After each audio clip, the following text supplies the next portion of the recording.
Yo, what is up guys? It is Qwarzi here, and today I want to talk to you a little bit about the Taken King and my opinion of it all after seeing all three of the Bungie streams. Currently what's going on in the background is a gameplay of actually PvP match that I played with my buddies. It's on Control. We've been doing the raids all day, and so decided to mix it up a little bit and play some PvP Crucible. So basically what I want to talk about today, guys, like I said, is I want to give you my opinion of what I've seen in the Taken King so far from the streams.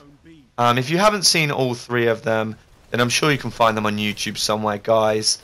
Unfortunately, I don't have any of them to show you, but like I said, if you go on YouTube, I'm sure you can find them somewhere. So let's talk a little bit about them. I'm not going to go into complete detail of it, guys. I'll try and give you as much detail as possible, but you know, I can only tell you so far and give you my opinions of what I've seen.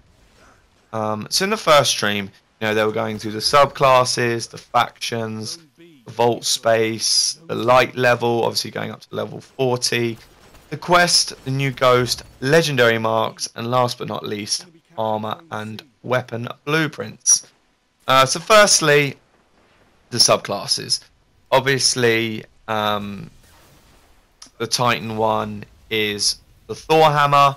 I think the Titan one looks awesome. Again, it reminds me a little bit of the Warlock, you know, when it goes into the self-res mode and you can throw unlimited grenades. It seems like it's got that element to it. Obviously, it's nothing like that, but it's got that element where you can obviously keep throwing swords, throwing hammers, sorry. That's part of it.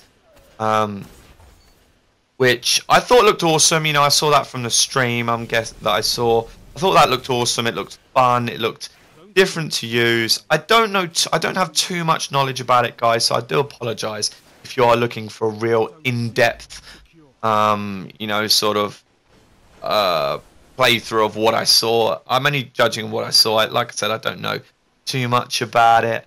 Then we saw the Warlock one, which was the arc sort of magic coming out of a hand.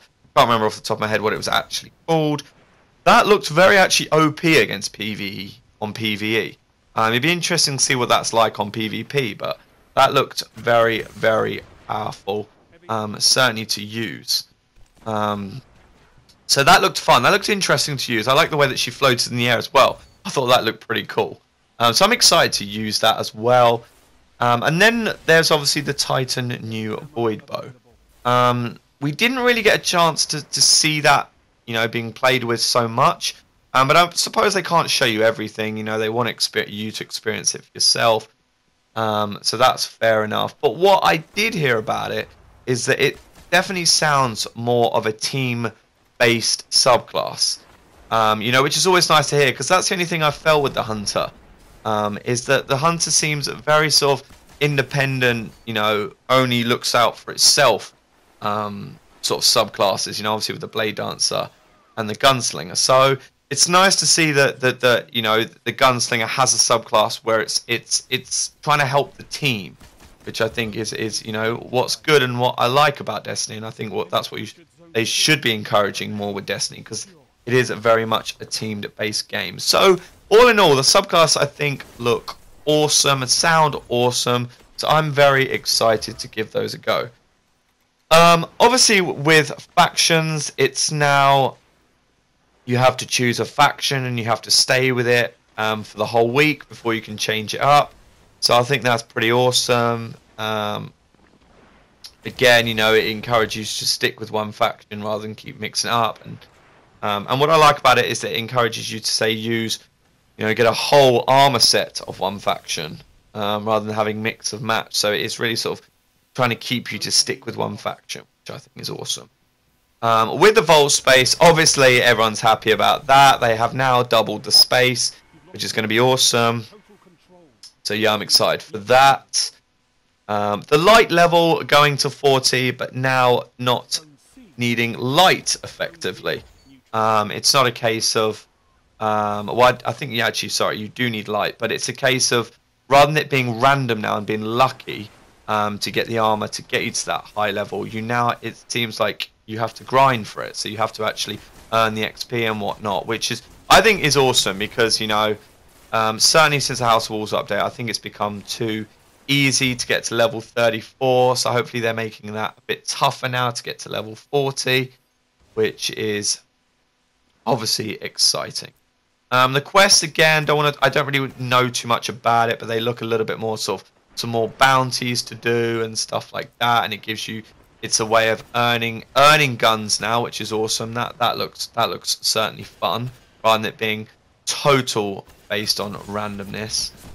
New ghosts, obviously what I saw of that is that certain ghosts help you to find more material than say other ones, so that looked really cool. The legendary marks, obviously you have the Vanguard. Obviously at the moment we have the 200 Vanguard marks and the 200 Crucible marks, but what they seem to be doing with the Taken King is that both of those will be crunched together and they will become now legendary marks. But what's awesome about this new legendary marks is now you can, obviously the capacity is still 200, but you can earn as many as you want in 1 week. So if you effectively in 1 week you could buy everything there if you put in the time and the hours, which I think is a good idea rather than, you know, capping it at 100, which is what they're doing at the moment. So I think that's going to be fun.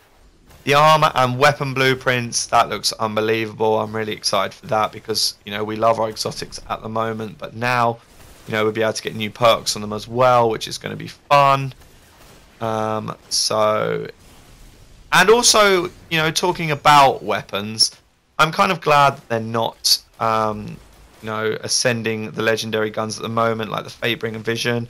I know you guys obviously would like to use them, but my opinion is, you know, this game is about evolution, and I want to see new guns come in. You know, I want to use new toys, new guns. I don't want to be using the same guns for years to come. So, guys, tell me what you think in the comments below, whether you agree with that, whether you're happy about seeing new guns, or you think they should be ascended. So let me know.